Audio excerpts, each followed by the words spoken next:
हातात हात घालून 5 वर्ष या मतदारसंघाचा कारभार बघितला ते कधी आलते का गावात? नाही, खोटं बोलायचं नाही. आलती, जेवायला आलती, मटणं खायला आलती. ज्या लोकांना पोटाच्या भुकेसाठी वेळ आहे ती भूक भागवून घेण्यासाठी तुमच्या गावात ती वेळ देऊ शकतात.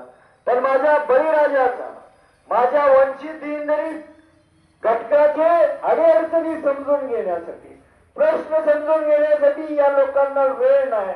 अशा लोकांना आपल्या गावातून भविष्य काळात अजिबात उभा राहण्याची जागा सुद्धा द्यायला नाही पाहिजे असा तुम्ही निर्धार केला. काय परिस्थिती आहे आमच्या तालुक्यामध्ये? दिवसा ढवळ्या तरुण सहकाऱ्यांनी जर व्हॉट्सअपच्या स्टेटसला आबासाहेबांचा फोटो ठेवला, व्हिडिओ ठेवला, त्याला जवळ बोलवायचं, 4-5 जणांनी दमदाटी करायची, त्याच्या हातातला मोबाईल हिसकावून घ्यायचा आणि ते स्टेटस डिलीट करायला लावायचं. आज निवडणूक अजून व्हायची आहे, तोपर्यंत अशा पद्धतीची दमदाटी दडपशाही केली जाते. उद्या त्याला तुमच्या गावात मुलांना सुद्धा अशा दादागिरीची भाषा वापरली जाऊ शकते पुढच्या 5 दिवसात. पण तुम्हाला एवढाच विश्वास देतो की या गावातल्या आपल्या निष्ठावंत कार्यकर्त्यांच्या कुणाच्याही केसाला धक्का लागणार नाही, त्याची जबाबदारी बाबासाहेब देशमुख घेत. स्वर्गीय आबासाहेबांनी हा मतदारसंघ एक निष्ठावंतांचा मतदारसंघ म्हणून पूर्ण राज्याला ओळख करून दिली आणि ती ओळख करून देत असताना तुमच्यासारख्या निष्ठावंत कार्यकर्त्यांनी आणि मतदारांनी, पदाधिकाऱ्यांनी आबासाहेबांना सहकार्य केलं.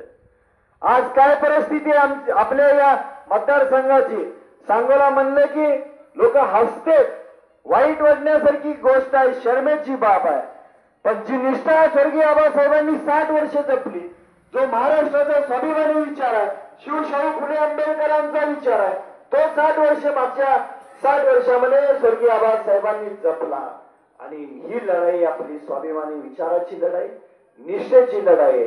निश्चितपणे पुढच्या 5 वर्षात 5,000 कोटीचा विकास झालेला पुस्तक छापून आली ती गावात आली असते. तुमच्यापाशी आली नाही ती, पण गावात आली ती मला माहित आहे. निश्चितपणे आले ती, वाचत कोण नाही ती, कारण एवढी मोठी छापली होती वाचायला वर उचललं तर त्याचं वजन एवढं. एकेकाळी याच लोकप्रतिनिधींनी सांगितलं की आम्हाला राहायला घर नाही, आमच्या घरातल्यांना लुगडे नाही. नसेल तो विषय नाही, पण आज जे मटेरियल छापलेलं आहे प्रचाराचं, त्याचा खर्च किती आहे माहिती आहे का?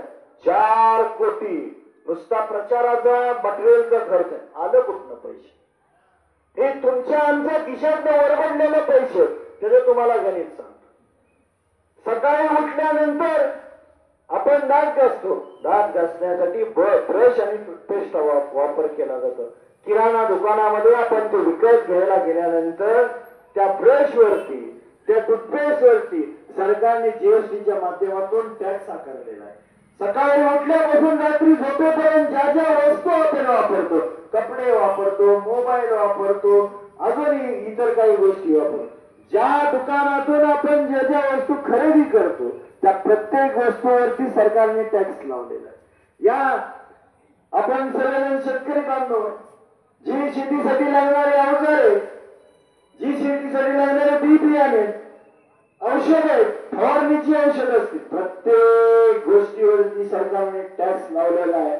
आणि मग तो पैसा आपल्या खिशातून सरकार जीएसटीच्या माध्यमातून घेत आणि तोच वापस प्रत्येक मतदारसंघात निधीच्या माध्यमातून आपल्याला वर्ग केला जातो. आणि त्याच पैशातून यांनी टक्केवारी खाल्ली आणि त्यातूनच हा त्यांचा विकास, स्वतःचा विकास करून घेतलेला.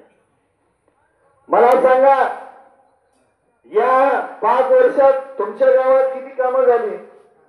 एक जरी काम बिना टक्केवारीचं झालं असेल तर मला पुराणशी साबत करून द्या, आपण राजकारण सोडू. आणि त्याच्या पाठीमागच्या 10 वर्षामध्ये स्वर्गीय आबासाहेबांनी या तालुक्याचं आणि मतदारसंघाचं नेतृत्व करत असताना, विधानसभेचे सदस्य असताना तुमच्या गावात अनेक कामं दिली. सभामंडप असतील, रस्ते असतील, जे काय सार्वजनिक गोष्टी असतील त्याच्यासाठी आबासाहेबांनी निधी वर्ग केला.